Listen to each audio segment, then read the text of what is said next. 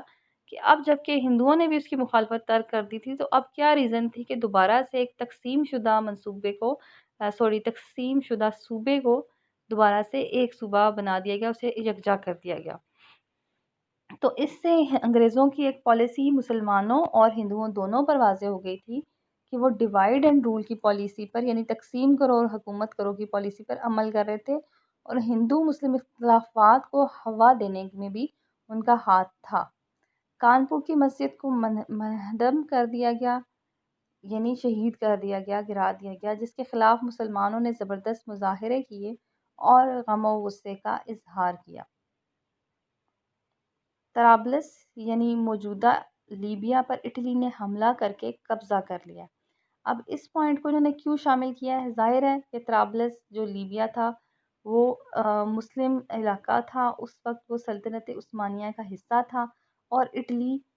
انگریزوں کا اتحادی ریاست تھی، اور اٹلی نے اس پر حملہ کر کے قبضہ کر لیا، اور جو برطانوی حکومت تھی، انگریز تھے، انہوں نے اس کے اوپر کوئی رد عمل ظاہر نہ کیا۔ اس سے بھی مسلمان انگریزوں سے سخت ان کے خلاف نفرت کی لہر دوڑ گئی کہ انگریزوں نے ان کے خلاف کیوں کوئی اقدام نہیں اٹھایا، ایون کسی قسم کا کوئی بیان تک نہیں دیا، مذمت تک نہیں کی۔ اس کے بعد بلقان ریاستوں میں ترکی کے خلاف بغاوتیں ہوئیں۔ اب یہ سارے سلطنت عثمانیہ، یعنی جو پرانا ترکی تھا، مسلمانوں کی سب سے بڑی ریاست جہاں پر خلافت قائم تھی،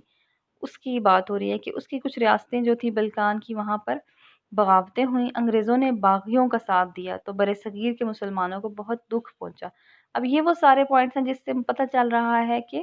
مسلمانوں کے جذبات کا خیال نہیں رکھا جا رہا تھا کسی بھی طریقے سے۔ 1913 میں قائد اعظم محمد علی جناح نے مسلم لیگ کی رکنیت اختیار کی، تو ان کے زیر اثر آل انڈیا مسلم لیگ کے منشور میں انقلابی تبدیلیاں لائی گئیں، اور قائد اعظم جو تھے اس سے پہلے وہ اس کے کانگریس کے رکن تھے۔ اس وقت تک ایسا ممکن تھا کہ آپ بیک وقت دو جماعتوں کی رکنیت اختیار کر سکتے تھے، تو قائد اعظم کانگریس کے بھی رکن تھے اور انہوں نے مسلم لیگ کی بھی رکنیت اختیار کر لی۔ اور جب انہوں نے مسلم لیگ کی رکنیت اختیار کی، تو جو مسلم لیگ کا منشور تھا، جو کہ آپ پہلے پڑھ چکے ہیں کہ انگریزوں سے وفاداری کی پالیسی اور مسلمانوں کے حقوق کا تحفظ اور دوسری قوموں سے تعاون، تو اس منشور میں انہوں نے کچھ انقلابی تبدیلیاں لائیں، یعنی کچھ بہت زیادہ اس کے اندر چینج لایا۔ وہ وفاداری والی پالیسی کو چینج کیا اور مسلمانوں کو بھی یہ شعور دلایا کہ ان کو اپنی حقوق کے لیے اپنی آواز کو بلند کرنا ہوگا۔ قائد اعظم نے ہندو مسلم اتحاد کے لیے بڑا اہم کردار ادا کیا۔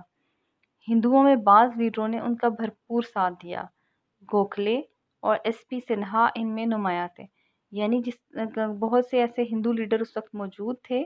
کچھ ہندو لیڈر جو بہت معتدل مزاج رکھتے تھے، انتہا پسند نہیں تھے، اور وہ ہندو اور مسلمانوں کے درمیان اتحاد چاہتے تھے، اور ان کی اور قائد اعظم کی مشترکہ کوششوں سے ہندو اور مسلمان ایک دوسرے کے کافی قریب آ گئے۔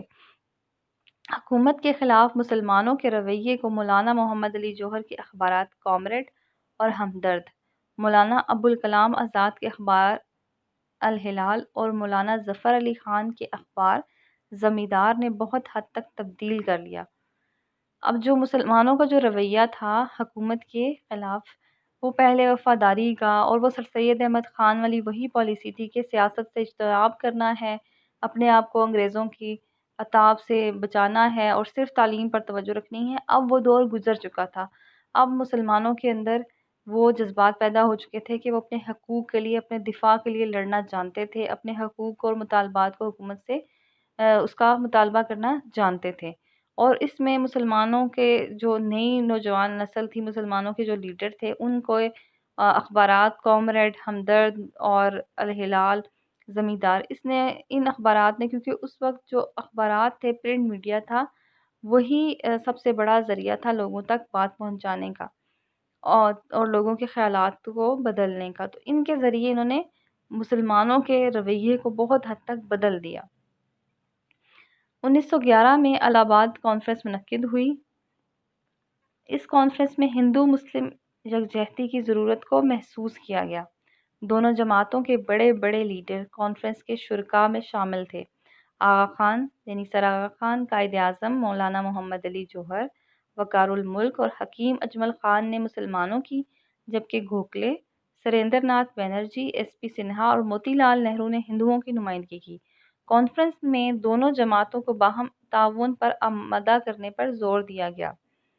اب 1911 میں الہ آباد کانفرنس میں جب منعقد ہوئی تو اس میں مسلمانوں اور ہندوؤں دونوں کی طرف سے بڑے بڑے لیڈرز شریک ہوئے اور انہوں نے اس بات پر زور دیا کہ ہندو اور مسلمان دونوں آپس میں اتحاد کر لیں تو وہ انگریزوں سے اپنے حقوق کو اچھے طریقے سے منوا سکتے ہیں، ان سے اپنے مطالبات کو آسانی سے پورا کروا سکتے ہیں۔ اور ہندوستان کے اندر جو مسلمانوں کی اس وقت حالت تھی، آپ دیکھ سکتے ہیں کہ انہوں نے ان کا جداگانہ انتخاب کا مطالبہ مان لیا تو دوسری طرف انہوں نے بنگال کی تقسیم کو منسوخ کر دیا۔ تو ہندوستان کے اندر اور بیرونی طور پر بھی مسلمانوں کی ریاستوں کے ساتھ جو بھی ہو رہا تھا، انگریز اس کے میں تماشائی تھے یا اس آگ کو بھڑکانے میں مزید اہم کردار ادا کرتے۔ تو بیرونی اور اندرونی طور پر مسلمان انگریزوں کے خلاف شدید غم اور غصہ رکھتے تھے۔ تو اس وقت ان کو یہ ضرورت محسوس ہوئی کہ ان کو انگریزوں کے اوپر مزید ریلائے نہیں کرنا چاہیے، ان کے اوپر مزید انحصار نہیں کرنا چاہیے، بلکہ اپنے حقوق کے لیے خود لڑنا چاہیے۔ اور پھر اسی دوران جب یہ کانفرنس ہوئی تو اس میں یہ طے کیا گیا کہ دونوں جماعتیں آپس میں تعاون کریں گی۔ 1915 میں دونوں سیاسی جماعتوں کے اجلاس بیک وقت یعنی ایک وقت میں ممبئی میں بلائے گئے۔ قائد اعظم کی کوششوں سے دونوں جماعتوں کے لیڈروں نے ہندو مسلم اتحاد اور مشترکہ لائحہ عمل اختیار کرنے کا فیصلہ کیا۔ اور جب 1915 میں دونوں جماعتوں کے اجلاس منعقد ہوئے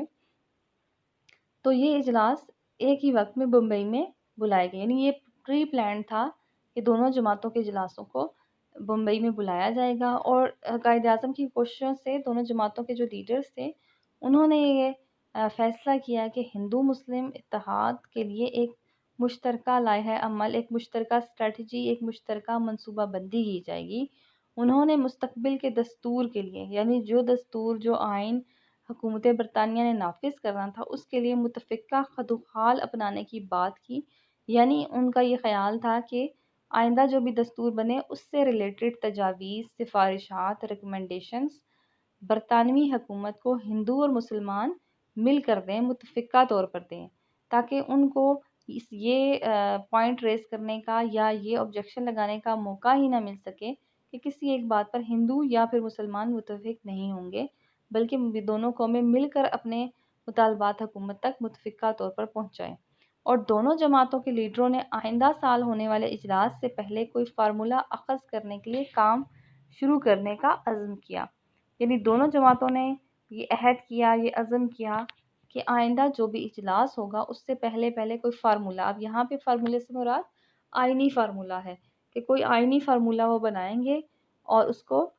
کے اوپر کام کرنا شروع کر دیں گے تاکہ آئندہ ہونے والے اجلاس میں ایک ایسا متفقہ آئینی فارمولہ ہو جس کے اوپر ہندو اور مسلمان دونوں راضی ہو جائیں، اور مل کر جو مل کر کوئی بھی ایسا متفقہ فارمولہ طے کریں جس کی بنیاد پر دونوں قوموں کے درمیان کوئی معاہدہ یا پیکٹ طے پا جائے۔ تو یہاں پر معاہدہ لکھنؤ کا جو بیک گراؤنڈ ہے، اس کا پس منظر ہے، وہ مکمل ہوتا ہے۔